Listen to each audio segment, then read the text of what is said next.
Hello, hola, and konnichiwa, J-Knights. Welcome to Austen Chat, a podcast brought to you by the Jane Austen Society of North America.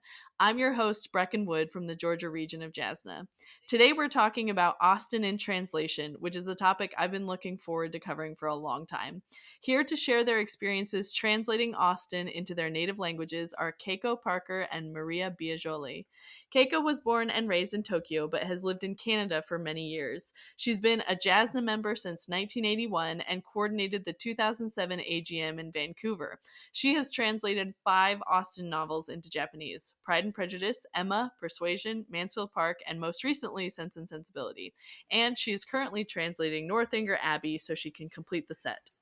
Maria is a professor of English at Federal University of Alfenas, Brazil, where she teaches English language and English literature, focusing on women writers of the 18th and 19th centuries. She has presented at multiple AGMs, including last year in Denver, where she talked about translating Pride and Prejudice into Brazilian Portuguese. Welcome to the show, Keiko and Maria. Thank you very much. Thank you. I'm so happy I'm here.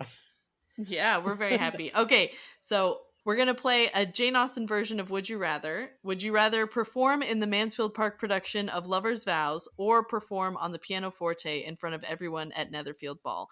And Keiko, you are a professional music theory teacher and a pianist, so maybe this question is a no-brainer for you. Well, yes, I would say playing the piano, which would be much easier for me than acting in a play, although I have acted in the Shakespeare's King Lear and Twelfth Night, but Oh, wow. I think piano playing would be a bit easier. Maria? Well, I have to say that my brother took all the musical genes in my family, so I can't play any instrument, not even if my life depended on it. So I'm sure I would embarrass myself playing the pianoforte at another football, even worse than Mary, and I very much would like to avoid that. So I'll go with joining the theater and play a part in Lover's Vows.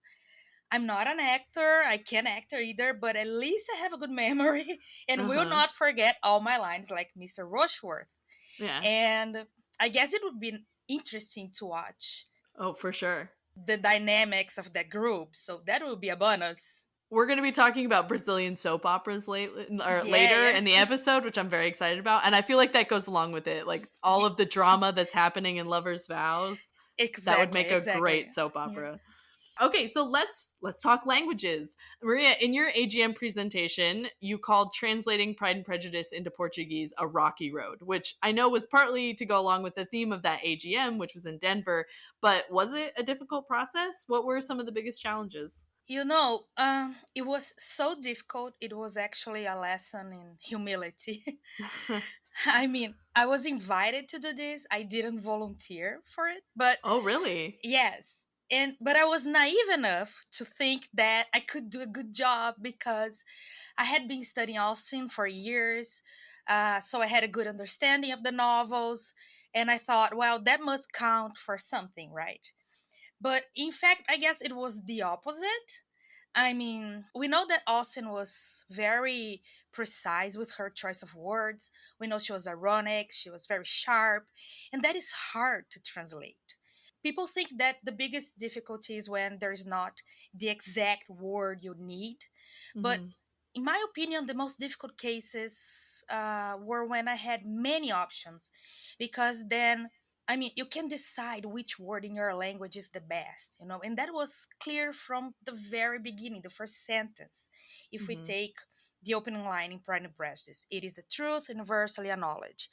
I debated for a long time with this last word, acknowledge. Some critics say that, I mean, it's the narrator repeating Mrs. Bennet's words in her conversation with Mrs. Long, which happened before the beginning of the novel. So in that case, Mrs. Bennet probably believes it is true, as if it's a fact. But in the narrator's voice, it becomes ironic, right? So it is like one of those empty maxims that doesn't mean anything.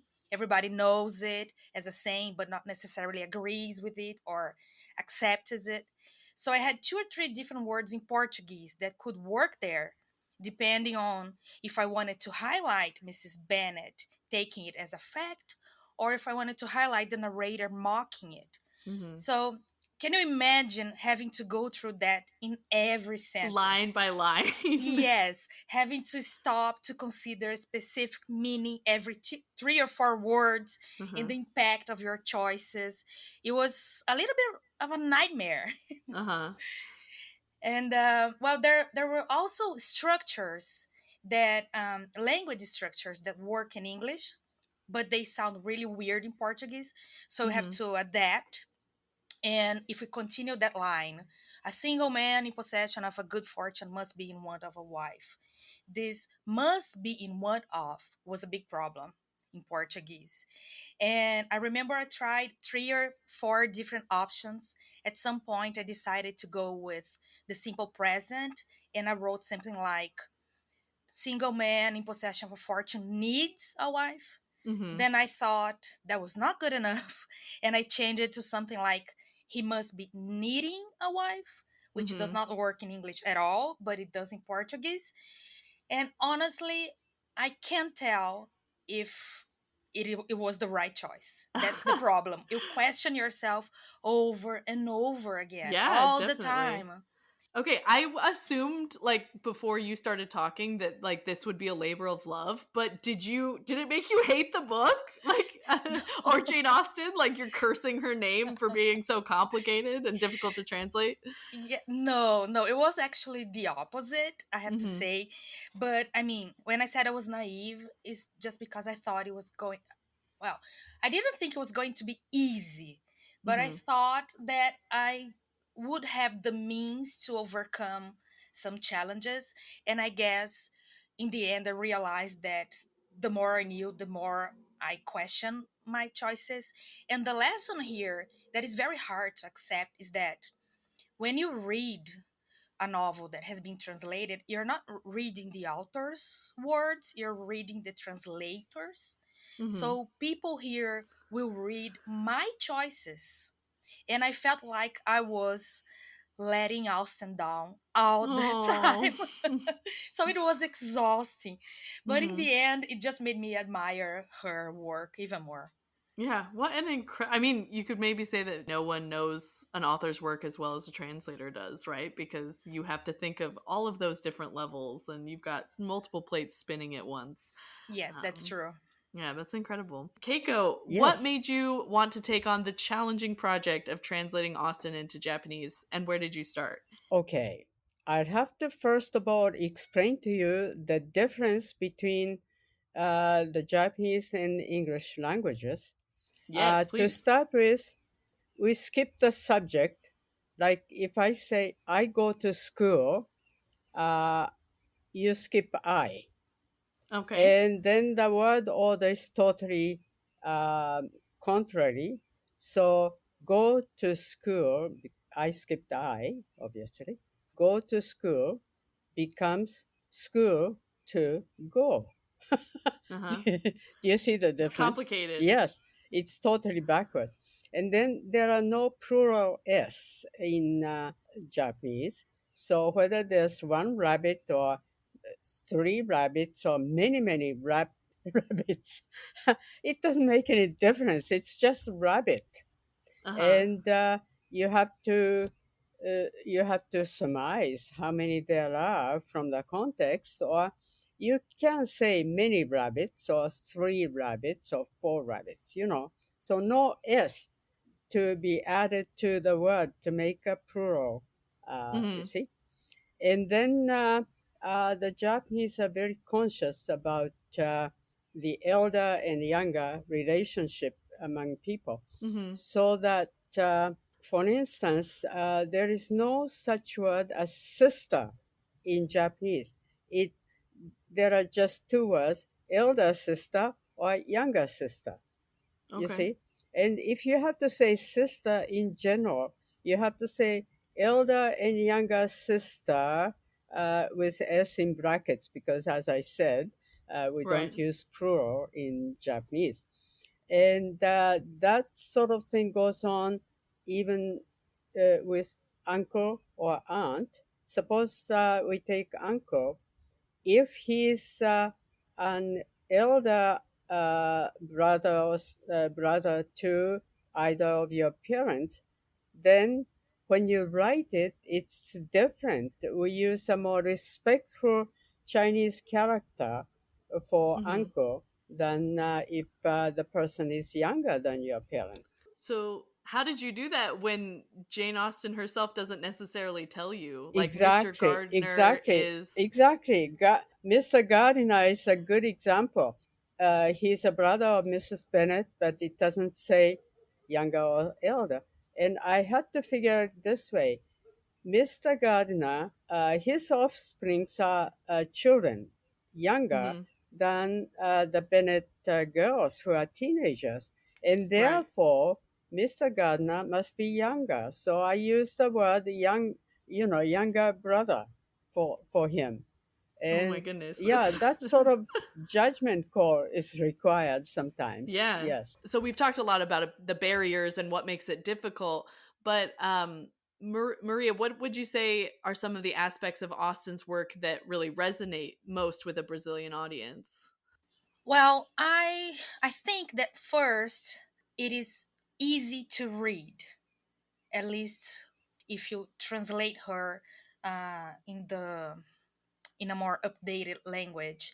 I think it's very easy to read. So I see teenagers reading her work and they don't find it boring, or uh, old fashioned like they would say of some of other novels of our own Brazilian literature from the 19th century. Mm-hmm. But I also think that, well, that's actually a good question. And I have been meaning to do some research on that. Like, why do you like Austen here in Brazil? But I mean, where is the time? So, all I can give you is my opinion, right? So, Mm-hmm. my perception here is that, well, first, we don't study English literature in school here. We study Brazilian literature, a little bit of literature from Portugal. So we don't read Jane Austen. We don't get to hear about how she's an important name in the history of modern novel, for example, unless you go to college and you decide to major in English. So it's Mm-hmm. very specific. I only discovered Austen when I was in college in a class about history and philosophy of the 18th century. And our professor, she told us to watch Sense and Sensibility with Emma Thompson because she wanted Great to movie. discuss, yes, great movie, but she wanted to discuss sensibility and the French Revolution. So that was very random and it was a very different introduction to Austen in my case. But most people here, they know Austen through adaptations. Her popularity only really began after the 2005 movie of Pride and Prejudice, which we can love or hate, but we know it's a little bit dramatic, Mm-hmm. the proposal and their fight in the rain. It's great. Then, I'm just gonna yes. stake my flag. I love it. I don't care what anybody else says. Yes. And I mean, the final scene where they meet again and, the mists open and you see Darcy walking towards Elizabeth, you know, with a shirt half open. Does that speak to the Brazilian heart? Is that what you're telling us, Maria? Yes, yes, that's what I'm telling Mm. because I mean, we are a country that likes soap opera. Uh huh. We we like drama. So that movie it really made Jane Austen popular here, but it also made her a writer of romantic novels for women. Mm-hmm. So it narrows her audience in a way. So I'm going Sure. to give you an example. A couple years ago, I offered an elective course about Austen and history, and I had around 50 students enrolled, 47 women, 3 men. Woo. Yes, and these 3 guys, they told me, I asked them, why are you here? And they said that they needed the credits only because, only because of that. They had never heard about Austen before.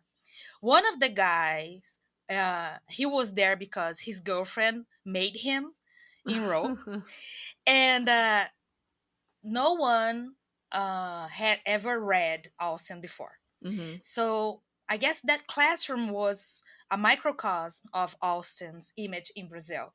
And so I would say that what resonates today here is the love story Mm-hmm. and this little bit of drama that adaptations usually add. Sure.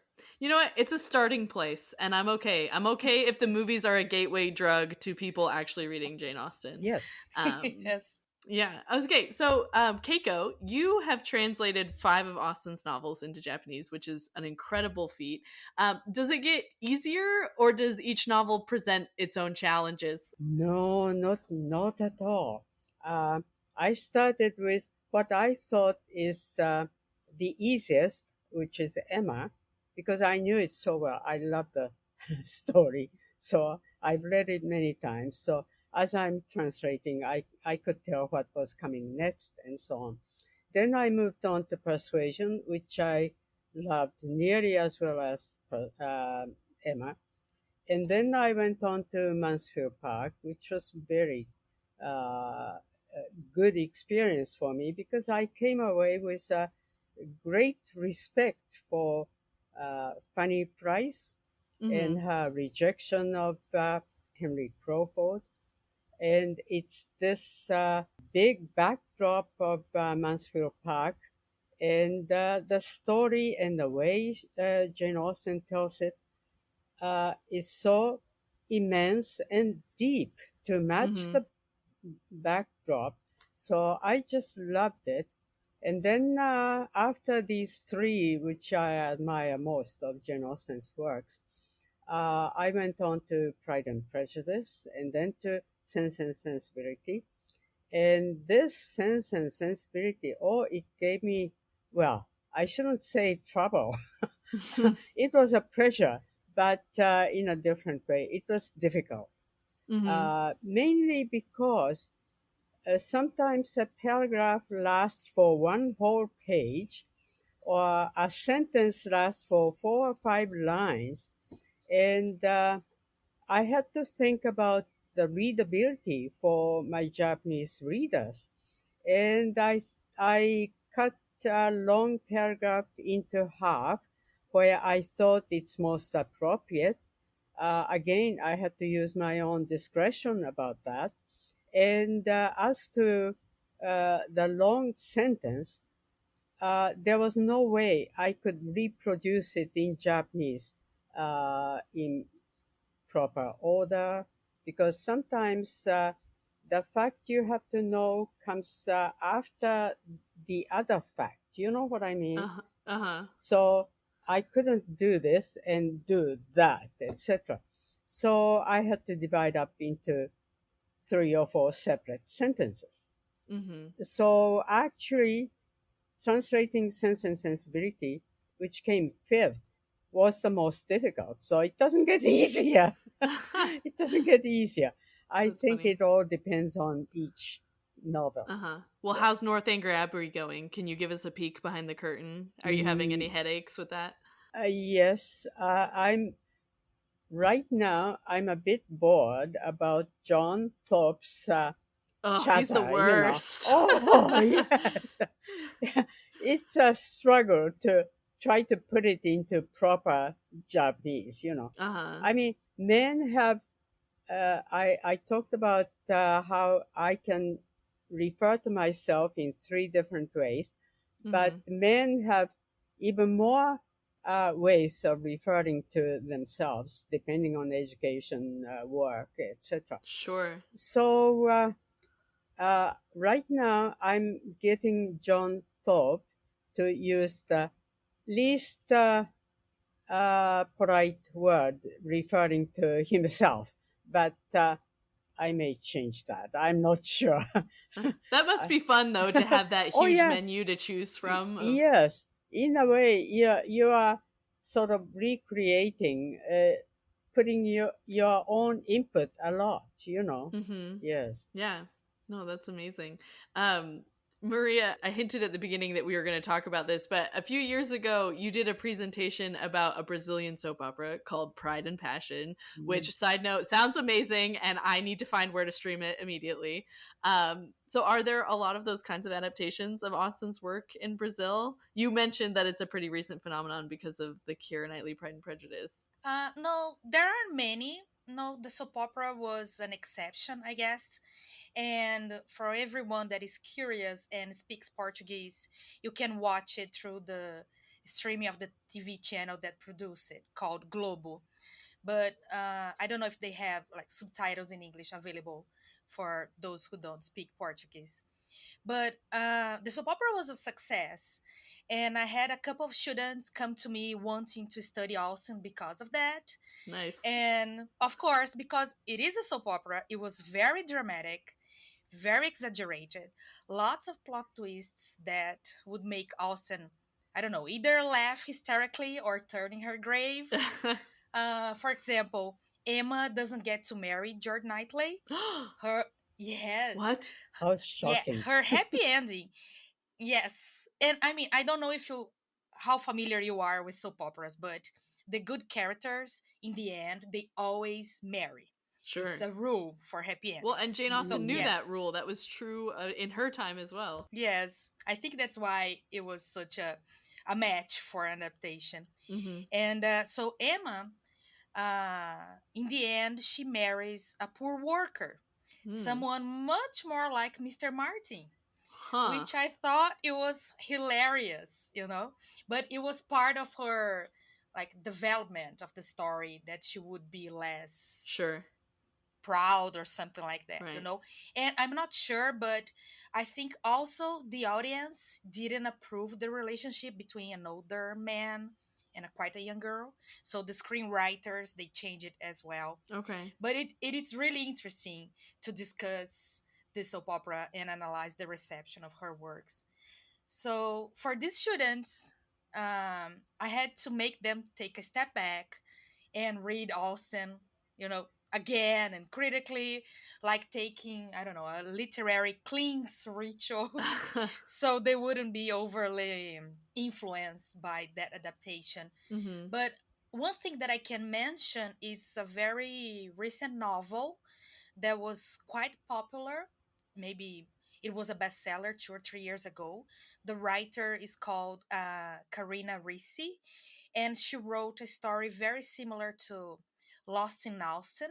Oh yeah, Have you seen I that have seen TV it. series? Yes. So the girl finds a magic door in her bathroom, and she goes to Pride and Prejudice to live the story. Mm-hmm. So Ricci's novel is about a Brazilian girl who is sent by a magic cell phone Mm-hmm. into the past. The year, I guess, is 1830. And of course, she falls in love with a gentleman there, etc. And this character, she's a fan of Austen. She's reading Austen when she travels through time. So there are lots of references and similarities. Mm-hmm. And Ricci's novel was a bestseller. It has been translated into other languages, Italian, French. I'm not sure if it was translated into English, but it was such a big deal here that last year they made it into a movie. But again, like I said before, it is all connected to the image of Austen as a writer of romantic stories only. And I do think that as much as I love the adaptations, I think it might be a shock for people who are like, oh, I like this movie, this is great. And then they read the novel and she's not very sentimental. She can be kind of mean, Jane Austen. She can be sharp and biting and witty, and she doesn't dwell on the romance nearly as much as the movies do. No, yes. But it's still, of course, I think they're still wonderful and so enjoyable, but there are a lot of changes that have to happen to make it palatable for a 21st century cinema audience. Especially for those who are looking for love only, because Austen is very economical with her declarations of love and this kind of thing. So, and sometimes you don't even get them; they're just sort of hinted at. Yes, exactly. So yeah, we don't have these big scenes, right? And I feel like these scenes are what people are expecting to get. But anyway. Well, and so Keiko, are there any major Japanese film adaptations of Austen novels? No, as far as I know, there are no adaptations either in film or in anime. I think it may work in anime, but I think live production, either stage, screen, or whatever, might be a bit difficult for the Japanese uh, because they have to recreate Regency era and the costumes and the settings and the Georgian buildings and so on, Mm-hmm. and also the actors to be able to act the English people of Regency era. Right. So I think it might be difficult. As far as I know, there has been no film Okay, well, adaptation. there's an untapped market. I Yeah. think we could make this happen. A few years ago, I saw a manga style graphic novel Oh of yeah. Sense and Sensibility at my local library that looked pretty fun. So Oh that did make me hope that maybe Jane Austen was making her way into the yes. manga and Right. anime. Manga would be all right, and anime would be fine, I think. And that Yeah. would make it a lot easier because you just do Yes, the drawings instead of that's having to right. recreate everything. Yeah, so I'm gonna keep my eye out for that. Well, I want to ask both of you this. We'll start with Keiko. How has translating Austen into another language changed your appreciation or understanding of her work? Okay, I think I came to appreciate Jane Austen's fine work much better than before. There's subtlety in the choice of words she uses.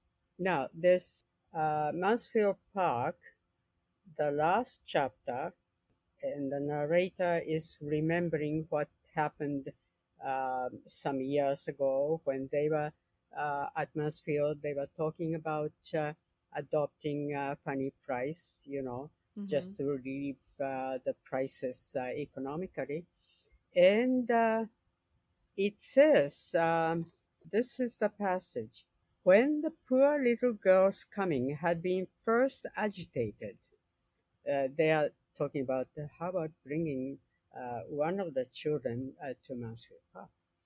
And I think the word agitated is very suitable for Mrs. Norris, and Uh-huh. that sort of thing I'm discovering here and there all over the place. So, Mm-hmm. how Jane Austen uses an apt word, you know, that Mm-hmm. that impressed me very much.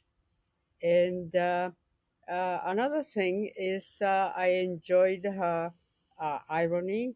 I'm beginning to discover them all over the place, even if it's not like I think, for instance, uh, George Eliot, if she says some ironical things, she seems to sort of point out that here, readers, I'm saying an irony here. Uh-huh. Jane Austen doesn't do that. She slips it in. Well, to the point where you don't even know sometimes. You're like, is she joking or is she being Exactly, serious? I'm not exactly. sure. You sometimes, yes, sometimes you find it out in second and third readings. So that's another aspect of how I enjoy rereading of Jane Austen's novels. And even Anne Elliot sometimes is a target for her uh, poking fun. Like Mm-hmm. there's a passage in Persuasion. She's going down that uh, main street, down the hill, and Jane Austen says something about what she was thinking. Anne Elliot was thinking was good enough to spread perfume all over where she's progressing, something like that. And well, Anne Elliot is made to be like a saint. Mm-hmm. And well, that's not a straight talk. She's half poking fun at her, you know. Mm-hmm. And that's something I discovered quite recently. But mm, I enjoy all the fine things that Jane Austen does with English words.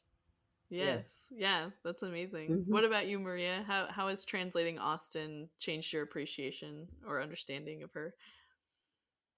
Well, I have to agree with Keiko that uh, the use of irony, it sometimes in specific sentences, it just made me want to give her a standing ovation because it was awesome. But I'm gonna mention something actually different because uh, I remember that when I finished the translation, like the last word, I sent an audio message to a friend, and I have to admit I was emotional a little Mm-hmm. bit. And one thing that I told her in that message is that I had never realized, and maybe that's my experience, and you tell me if you do the same. I never realized that when you're reading different rhythms depending on the scene that you're have to go through. So when the scene is calm, you maybe read it slowly, but when you're reading a scene that is tense or with a conflict, you kind of accelerate your rhythm. Maybe your eyes skip to the bottom of the page because you want to know if it's going to be all right or Mm-hmm. not. And so I realized that uh, when you are translating, you cannot do that. You have to go word by word. You cannot skip it. You Mm-hmm. know. So it was actually painfully slow to go through these conflicts. For example, I had to go through Elizabeth and Darcy's quarrel in the first proposal. I had to go through Elizabeth's sadness when she realized she loved Darcy, but because of Lydia's marriage, they could never be together. And it was so slow, this process of translating these scenes, that I felt I was living it in the same pace as Elizabeth was experiencing these scenes, her anguish, her doubts.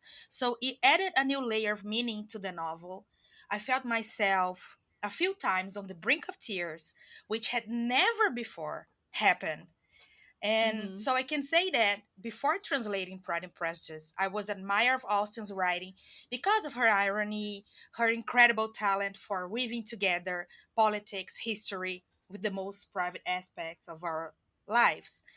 But after this experience, my eyes have been opened to her ability of conveying feelings in such a powerful way without any need for exaggeration or overly dramatic scenes.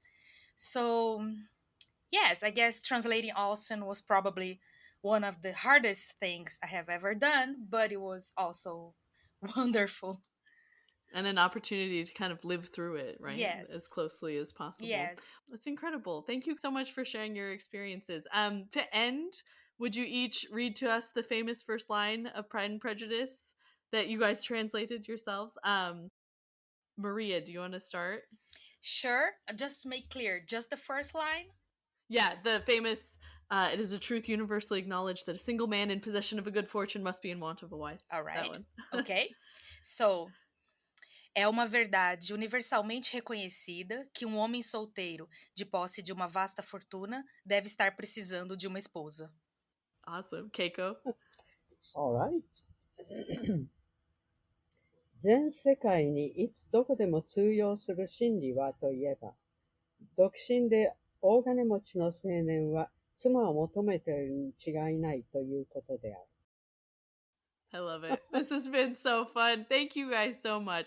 Oh, thank you. And I only have Jane Austen to thank for all the, wonderful 15 years that I've had since Yeah. my husband passed away, and he filled the void for the loss.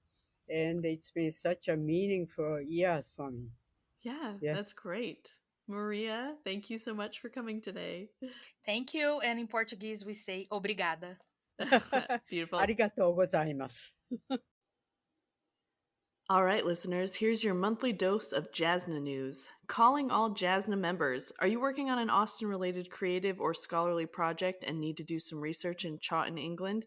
If so, you may want to consider applying for JASNA's 2025 International Visitor Program grant, which can be used toward transportation, housing, and expenses while spending up to 6 weeks in Chawton next summer.